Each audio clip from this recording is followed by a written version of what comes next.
Hello, I'm Eolius. This is my channel and memories. Alright, so this video is going to be a announcement and a story time.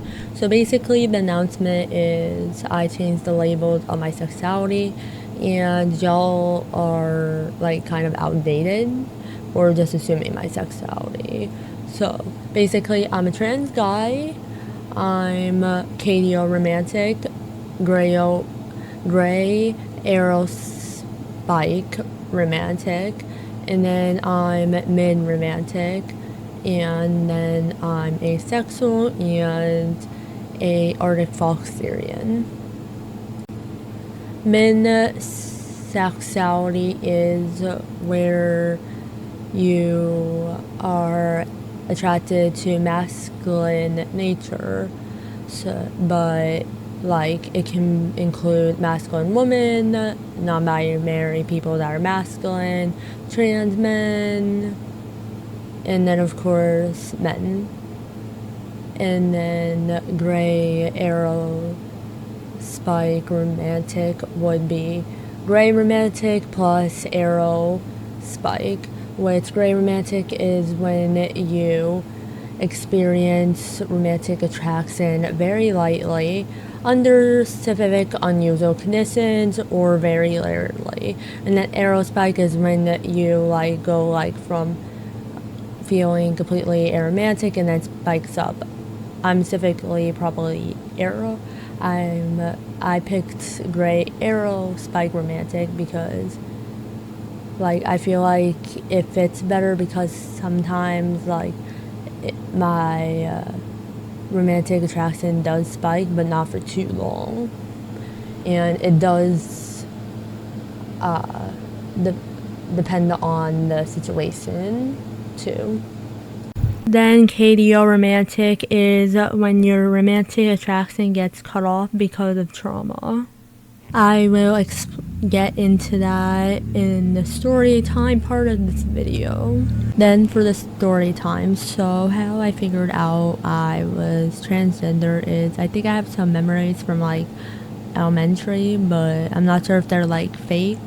I do know I have one from puberty though, but people thought it was normal because, you know, sometimes like people can get uncomfortable during puberty, but I was feeling like very, very uncomfortable, and I hate being called a woman as well. Anyways, let's fast forward to when I was 12 when I figured out what transgender meant.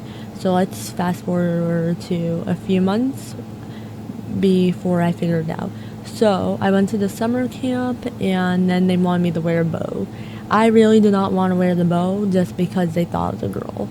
So I literally cut off my hair too.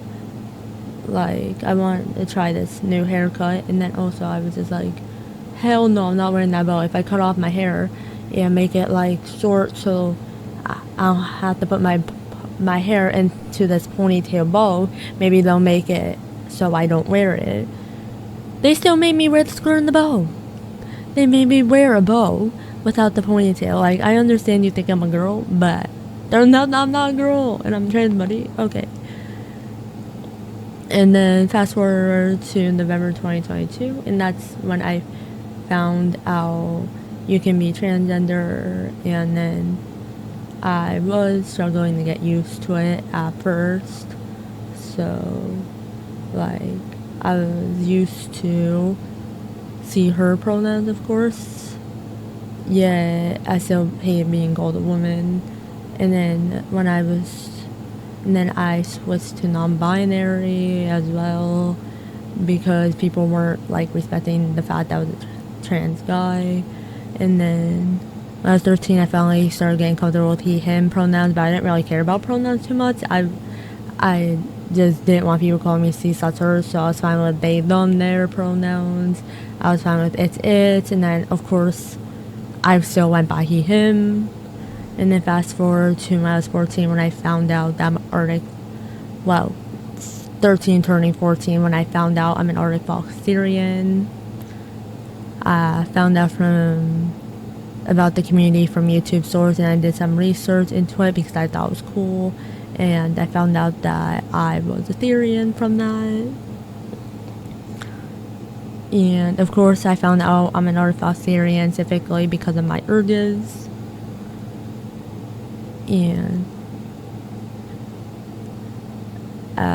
I think I'm mini romantic and min romantic because I don't really care about gender. I'm just attracted to like masculine voices. That's why I just mostly have like the guys. Probably because I haven't met like a woman or somebody else with a masculine voice other than cisgender men. So, but like, I just kind of gotta wait to like see if I'm like correct in the future on this. But I think I am in romantic. It just really depends if I can meet someone with what I am attracted to that is not a cisgender man. And then asexual, I've known that for like a while by now. So that has not changed for a while. A lot of people just know they're asexual. And that my like sexual part of my identity has not changed over time, just my romantic part, because like that's the where my attraction's coming from mostly. It's only really came from the romantic part aspect of it. So that's why that part keeps on changing as I figure out labels and stuff.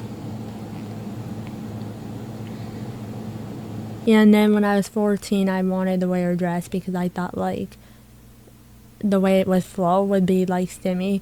And eventually, like a couple months later, 14 turning 15 now, I ordered a skirt off of Amazon. And I did use it for the stimmy part. And I am now a femboy, of course, because of like the skirt, the crop top. At first I just wore like a skirt with thigh highs with a sweater. Now I wear a crop top, a skirt, and thigh highs when I'm home. Just when I'm home though, because I still want to pass in public, so I don't wear it out in public. And also, I really don't feel like doing with people being nasty in person. So that's basically how I became a femboy, and I'm just still wearing it, even though I don't necessarily use it this like because it's stimmy. Like, it's been a while since I used it for that purpose. I just think it's stylish, and like it's a good way to represent my therian identity because I like wear like animal thigh highs. So I just think it represents well. And I found out that I'm on the aromantic spectrum because I did some research into it because I thought it was like weird that my romantic attraction seemed different after my ex-crush, and that's basically where that came from. Specifically, my ex-crush took his stuff out on me, and like I had some experiences with my ex-boyfriends just not respecting my gender identity, my pronouns, and then just people just not being that great in general. So that's how I became on the aromantic spectrum. And how I'm romantic is that I used to have PTSD when I had a crush on my ex-crush, and so technically that was trauma. My ex-crush wasn't necessarily trauma. He just like took his stuff out by like calling me a complete idiot and stuff like that. But don't worry, he's a nice guy. He was just going through stuff, not the right way to deal with it, but we all go through some hard times, and we all make mistakes sometimes as well. Then over the span of my romantic attraction, I thought I was bi-romantic and pan-romantic at some point. Of course, not at the same time. I thought it was bi or pan because I don't care what gender somebody is, but I'm still attracted. I've only liked guys, so it's like, I don't think that works because I've only liked guys, And especially when I started to get more friends that were girls, I was like, I'm not liking those friends that are girls.